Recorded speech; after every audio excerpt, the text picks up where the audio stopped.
e você está no canal do Geek Brasil. Fiquem ligados porque esse vídeo contém bem pequenos spoilers de Shingeki no Kyojin. São pequenos spoilers, mas o recado está dado, né? Se você não gosta de nenhum spoiler, pula pro próximo vídeo. Basicamente, esse vídeo aqui vamos conversar sobre como o Isayama desenvolve poucos os seus personagens, ou se realmente isso acaba afetando ou não a obra de Shingeki no Kyojin. Quais são os pontos positivos e também os pontos negativos envolvendo a isso. Gente, vamos aqui falar sobre o nosso vídeo, mas antes tem aqui o link para a minha loja Caneca Filosofal, que você pode comprar uns modelos de Shingeki e ajudar o canal do Geek Brasil a permanecer no ar. Ou se você não tem dinheiro para você comprar uma das nossas canecas, você pode baixar o jogo Filmes e Emojis aqui. E assim, essa é uma das maneiras de você ajudar o canal do Geek Brasil também a permanecer no ar. Tá reformulando, comprando mais itens para deixar o canal cada vez melhor. Bom, muitas coisas a gente já percebeu no Isayama, alguns pontos já envolvendo esses quase 10 anos, né? Mais de 10 anos já da publicação do mangá de Shingeki no Kyojin.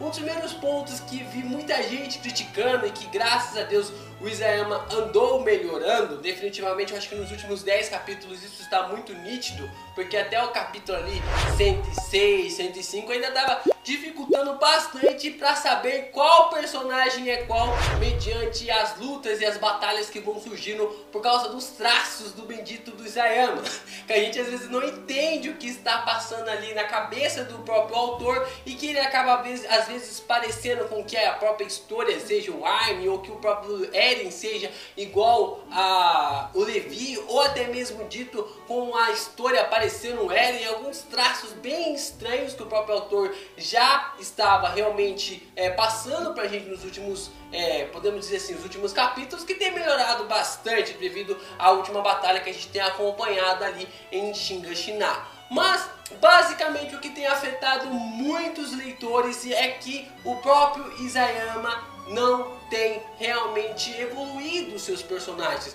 não tem criado umas construções interessantes pelo fato de como os próprios personagens em si podem se tornar algo interessante. Basicamente muita coisa aconteceu em Shingeki no Kyojin, mas durante todo esse time skip a gente não pôde observar a evolução de alguns personagens além do próprio Eren, que depois que aquilo que a gente acabou acompanhando na história não mostrou pra gente uma evolução de vários outros personagens.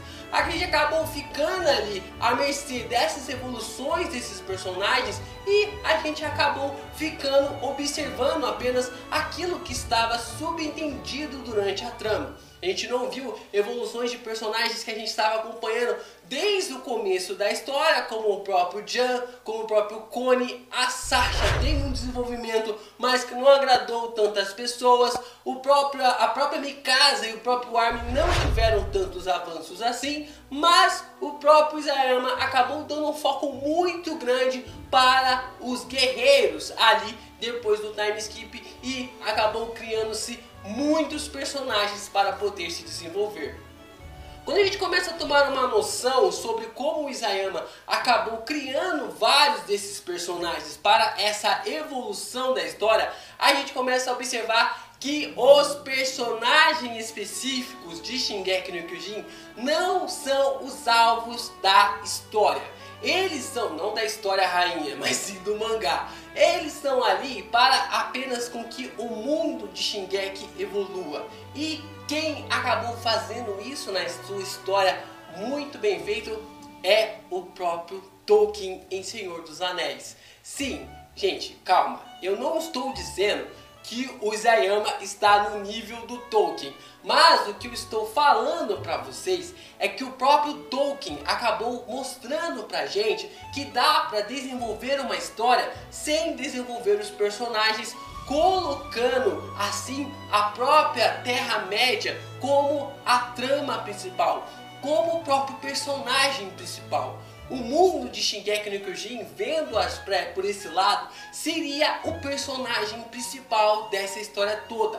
todos esses segredos, todas essas revelações, tudo aquilo que está em oculto para nós, nada é mais importante do que isso. Nada como o desenvolvimento de personagens, nada como colocações de personagens, nada é mais importante do que o próprio mundo de Shingeki no Kyojin. E visto que o próprio Tolkien tem influenciado muitas e muitas gerações, eu acho que acaba sendo sim muito justificado.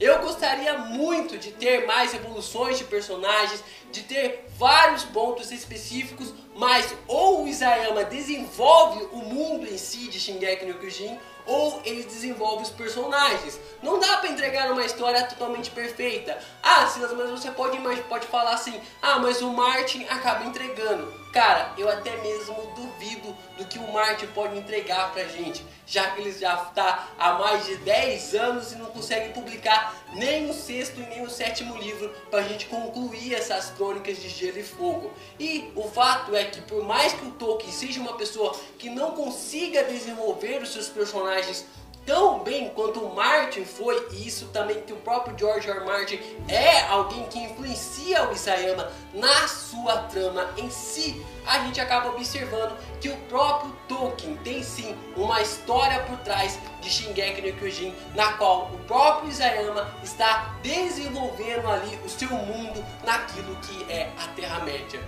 Ou vocês que acompanham o Senhor dos Anéis já pararam para pensar quão evolutivo e quão bons são os personagens, como a gente tem vários personagens como o próprio passado do Sam, ou até mesmo coisas envolvendo ao Bilbo, ou até mesmo sobre vários pontos importantes da história que não dá importância nenhuma para o Senhor dos Anéis, para que aquilo continue, né? Porque a Terra-média, por mais que todos aqueles personagens passem, a Terra-média permanece. Para vocês terem uma ideia de como Tolkien realizava as coisas, em uma cena no Hobbit, se vocês acompanharam o Hobbit ali nos cinemas, na Batalha dos 5 Exércitos, tem uma cena no livro do Tolkien que ele demora quase 3 páginas para descrever os ladrilhos que tem ali no castelo dos anões, né? Dos anões ali na batalha que vai realmente anteceder a Batalha dos 5 Exércitos. E a batalha, a grande guerra, apenas é contada em meia página. Em meia página de história. Para vocês perceberem que nem sempre, com muitas coisas, acabam se criando personagens ou histórias que acabam se tornando épicas. Mas se o Isayama conseguir entregar o básico, que é revelar, mostrar todos os seus segredos, envolvendo ao mundo de Shingeki no Kyojin, nós podemos observar que a trama principal, que o foco principal do Isayama não é nas evoluções dos personagens, mas sim em contar pra gente uma história de uma personagem, de alguém que acabou recebendo um poder, de um certo sei lá o que acabou dando pra ela toda essa ênfase envolvendo aquilo que nós estamos acompanhando nesse embate do que o Eren está realmente enfrentando para conseguir ter em si algo bem básico para mostrarmos para nós, para mostrar para nós do que nós teremos no futuro. É nisso que eu acredito. Pode ser um pouco polêmico essa minha opinião sobre o Isayama não ter realmente a obrigação de desenvolver todos os personagens mediante a ele estar desenvolvendo o mundo de Shingeki no Kyojin, mas basicamente se ele estiver realmente se inspirando no Tolkien, eu acredito que o final muito grandioso para a sua história, assim como o Senhor dos Anéis, ou até mesmo assim como o Hobbit acabou tendo. Eu assim espero que o próprio Shingeki no Kyojin seja essa áurea, seja essa coisa para a minha geração, para a nossa geração.